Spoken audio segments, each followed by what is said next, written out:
yung boto na dyan lang sa iba. Ayun na nga mga kababayan, meron na naman bagong pamilya pa-okay si Pinky. Manila Philippines, Central Bureau, Lacson said that the Senate will be moved some 42 billion appropriation for AYUDA or the Social Assistance Program from the unprogrammed appropriation in the budget bill for 2026. Ito natin. Ano sabi niya ito ng Reno Gonzon? Palakpak lang ako siya kapag hindi nangangaulang. Yan, kung ang singaw-ngaw, interview ka ng pa-interview sa bagay, trabaho mo yan. Ayaw pa makakapagtanggol ng ating global kung si John Dico. Kailangan niya, dapat mayak-mayak ay nagpapapresyon kayo. Nadala na ako sa expose na 60 plus contractor na sinabi mo parang drawing pa rin. Pagpapangalan, parang drawing pa rin pagpapangalan. Wala ka mo na kasi diba? Inakapangahuwi ng ating mga kababayan yung pagpapangalan at si Pinky doon sa 60 contractor.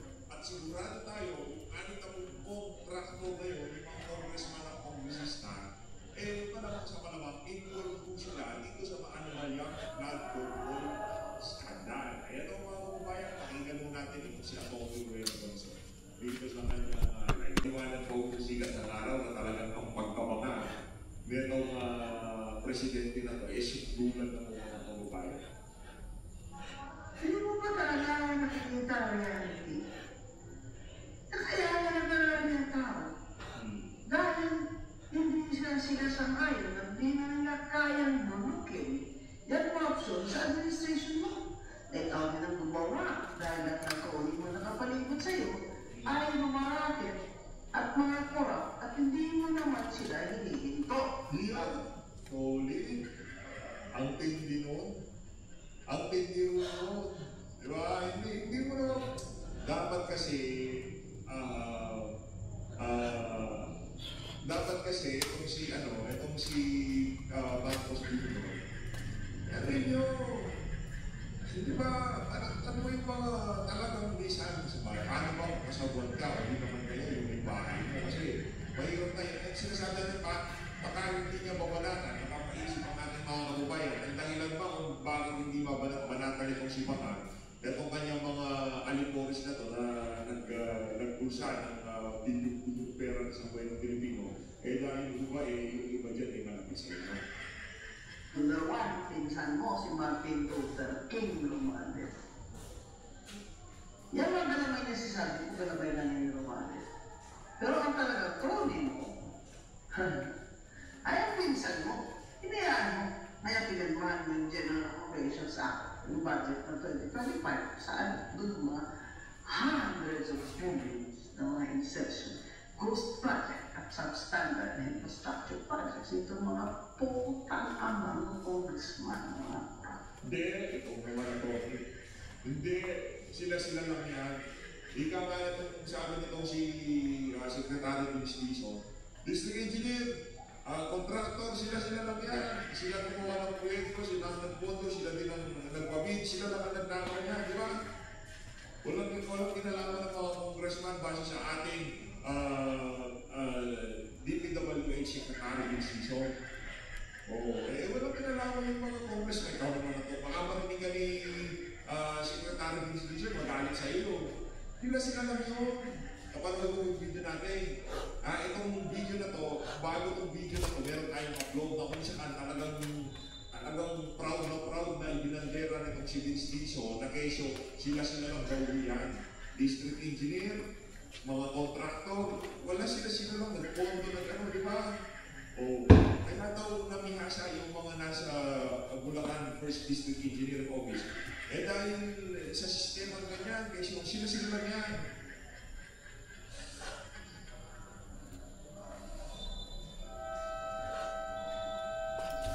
tumigil na. Presidente na to, hindi natin malaman kung bakit tinawagang alam naman niya kung siya ang binabanatan sa mga Pilipino, sa mga kilos protesta. Pero at ito parang nag-aaral siya yung kay ng kawan. Ako ba? Ako ba binabanatan nila? Ako ba talaga? yung parang gano'n. Yung parang pinapakalma niya tayo na magalit sa kanya. Parang sa sobrang kabangagan niya, hindi niya maintindihan na siya ang problema. Nakatokalin na problema. Hindi mo malalaman na ikaw ang problema. Hindi mo malalaman ang problema kasi ikaw ang problema. Yung mo ngayon, ang problema natin dito kay Marcos Dino. Paano natin mapaparamdam sa kanya na siya ang problema? Kaya hindi niya masusolusyon ang problema kasi siya ang problema. Diba? Pag nag-kilos-kilos na naman tayo, inaanyayahan nila tayo, alam sa ikaw alak sa tama, hindi ko si David ako. Iba mo naman ang mga kapayan, ito naman siya, ito ako siyang talong Manila. Ay bulong-pulo, galit, ukot, buwisit, iyak mo. Lahat ng klaseng emosyon na negatibo ay galit sa pagkasaluyang administrasyon, sa kongreso, sa lahat ng mga dapat na binigay sa opisina sa taong bayan. Kailangan nito ay sapagkat yung dapat na ibigay sa taong bayan ay hindi nila natatanggap. Ang dapat na pera na binabayad nila sa pamamagitan ng buwis sa halip na pumunta sa mga proyekto na magbibigay ng kapanatagan, ng kagandahan sa kanilang buhay ay ninanakaw ng mga tiwaling opisyal dyan sa Kongreso, dyan sa iba't ibang ahensya ng gobyerno, talagang na Department of Public Works and Highways. Kasama na, yung mga pribadong kontrato, silang lahat ay nagsamuatan upang nakawin ang pera ng bayan. At ang taong bayan ay nagkalunod-lunod sa bahay. Maraming mga bahay ang nasira, maraming buhay ang nasalanta, maraming ari-arian, maraming struktura ang nagbagsakan. Dahil yung dapat na struktura na pipilit sa bahay ay hindi nagawa. Kung nagawa pa, ay mahihina. At karamihan ay puro tinatawag ng ghost projects. Kung sabi, walang ginawa. Kaya ang taong bayan ay nagdusa sa ginawang pagnanakaw ng pera ng bayan. At habang sila ay nagdurusa, at habang tao naman ay nagagalit sa ginawa nila, ito naman mga walang biyang tiwaling mga mambabatas sa Kongreso at sa Senado. Yung mga opisyales ng gobyerno, lalo nila sa DPWH, at siyang mga pribadong kontraktor na nagipagsabuatan. Habang lahat po ito'y nangyayari, sila, itong mga tiwaling ito, mga nagdakaw ng pera ng bayan, abay nagpapakasasa sa kalimanan ng ninakaw nila. Sila po ay makikita natin, pinagmamalasa ang kanilang mga malapalasyong tahanan, mga ibang eksklusibong tahanan, pati sa abroad, ay meron silang mga piniling bahay. Ang kanilang mga kotse, ang gagana na mamahalin. Lahat na klaseng mahal. At hindi lang yan, marami. Hindi na lang mahal, marami pa. At ang mga kasagutan nila ay puro mga property, mga parks nila, mga sapatos nila, mga relos nila, mga concerts nila. At kung ano pa, lahat ng yan, napakita sa atin. Na parang bagang enjoy na enjoy sila. Nagtatamasa sila sa hindi nilang pinagpaguran kung hindi sa pinagnakawan. Kaya talagang ang bayan ay galit at nagsimula ng maglabas sa kalsada. Kaya natutuwa naman tayo yung panawagan natin na araw-araw na ginawa ang ating programa. Ginawa tayo nananawagan tumabas sa atin. Kaya nagsisimula ng matuna. At sa Nobyembre 30, may malaking sasagawa na inisyatibo ng mga dilag. Kaya sabi natin, kahit na dilaw yan, samahan nyo yung mga grupo ng DDS, yung mga nagmamahal sa bayan, nagmamahal sa Presidente Duterte, yung mga namulol.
empezó guapo.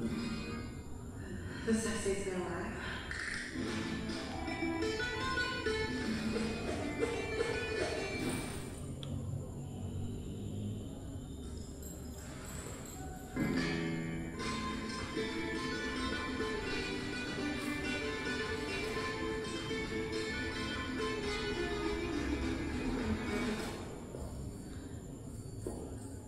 He looks like a normal, nice dude. Trust me, you want to stay away from him.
Seems approachable and nice.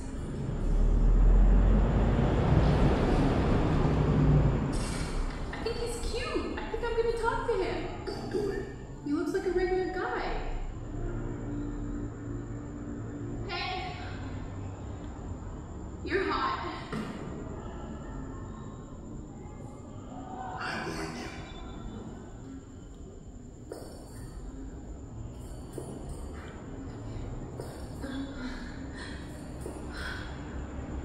Order.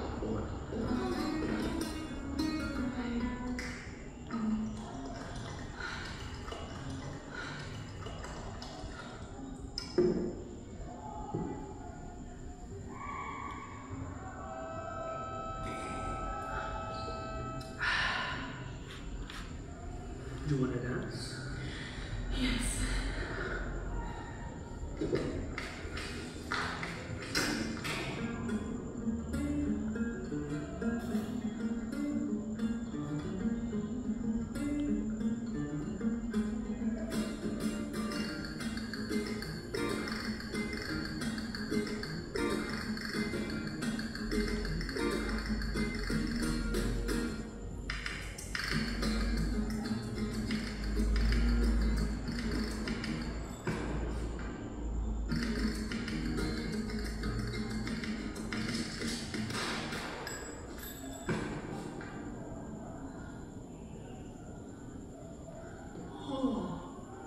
Wait, go. Wait, oh my God. Wait, estúpida.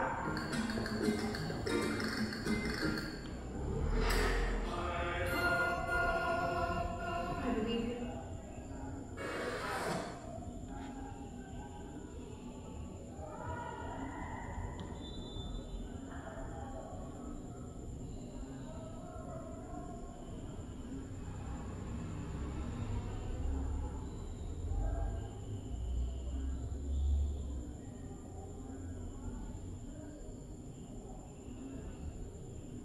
I'm telling you, Levi, if you put that piece of pipe up to an eye and use it as a telescope, I cannot be your friend anymore. Yep. Still open. All right, I have to go then. You try it. No, I'm not gonna try it because it's a piece of pipe and it doesn't have any lenses in it. Therefore, it's not a telescope. Yes, but how could you be sure? Science. I'm gonna look through this piece of pipe, and if it doesn't work like a telescope, then we finally done, man. Like not overdone it.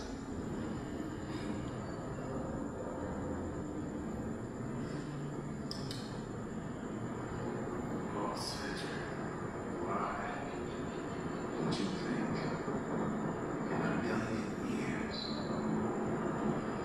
that would actually work? Cedric, sister, You look so ridiculous right now. I'm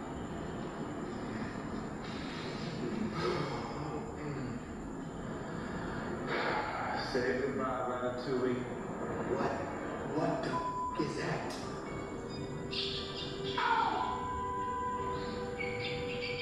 I'm telling you, Viv.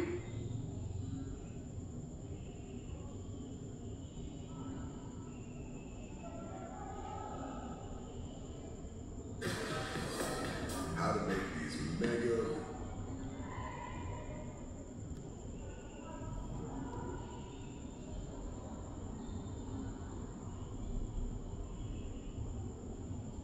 Excited to learn with you today. Hi, friends.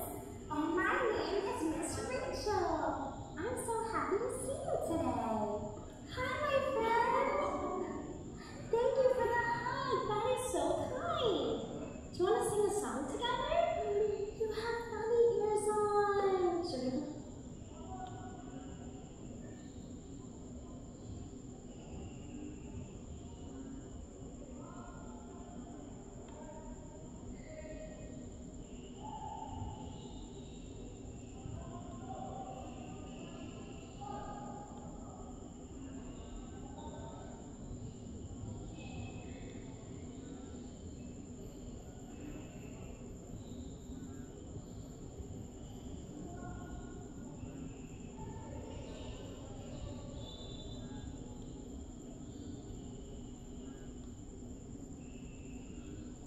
Mine cleans Stephen Silver in Lyle.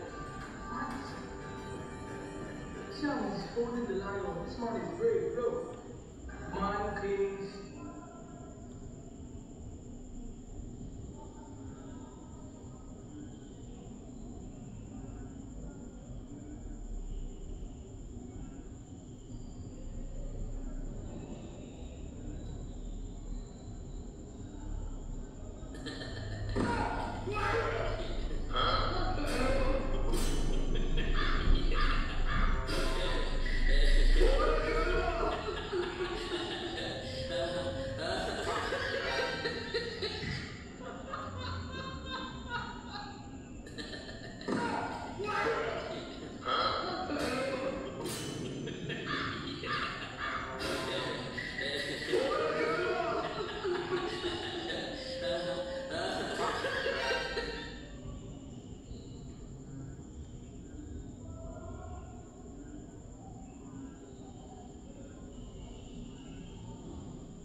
Oh no.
pumunta sila sa kalsada.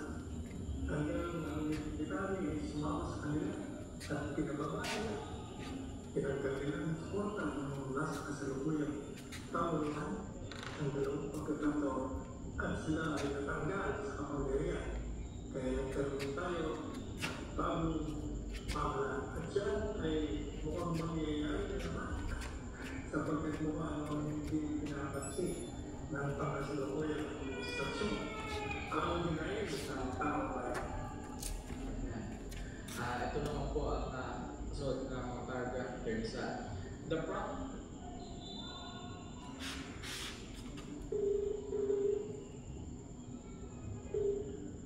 Babe, mata si baby.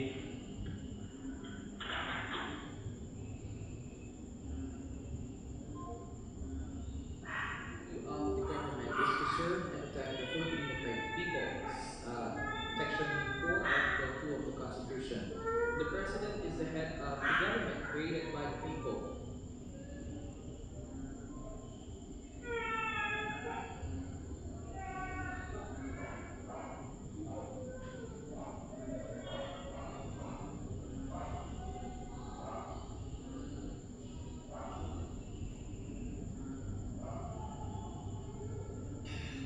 Necessarily, the duty to serve and protect the people is squarely placed on his shoulders. When the government therefore fails to serve and protect the people, no longer responds to their needs, its officials task to plunder the public funds, betray the people's trust, and violate the Constitution, the President is constitutionally duty-bound to exercise his extraordinary powers to dismantle the failed government, declare a revolutionary government, abolish Congress, establish a new order, incarcerate accountable, and undertake sweeping and radical reforms in the social, political, and economic spectrum. The then President used his constitutional emergency powers to install a revolutionary government by declaring martial law. Subsequent to the 1986 EDSA Revolution, the late President Cory Aquino declared a revolutionary government. In both instances, Congress abolished the existing constitution, supplanted by a new one. On those historic events, the military sided with the power holders.